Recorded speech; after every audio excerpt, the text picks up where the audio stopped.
పొరబాటున చేజారిన తరుణం తిరిగొస్తుందా ప్రతి పూటొక పుటగా తన పాఠం వివరిస్తుందా మన కోసమే తనలో తను రగిలే రవి తపనంత కనుమూసిన తరువాతనే పెను చీకటి చెబుతుందా కడతేరని పయనాలేమి పడదోసిన ప్రణయాలేమి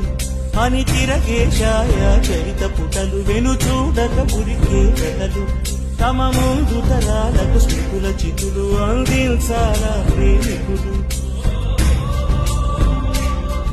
ఇది కాదే విధిరాత అనుకోదేం ఎదురీత 10 నెలలు తనలో నిన్ను మోసిన అమ్మైనా అప్పుడో ఇప్పుడో తననే కనను అంటుందా ప్రతి కుసుమం తనదే విరిసే కొమ్మైనా గుడికో జడకో సాగనంపక ఉంటుందా బతుకంటే బడి చదువా అనుకుంటే అతి సులువా పొరపడినా జాలి పడదే కాలం మనలాగా ఒక నిమిషం కూడా ఆగిపోదేను వచ్చేదాకా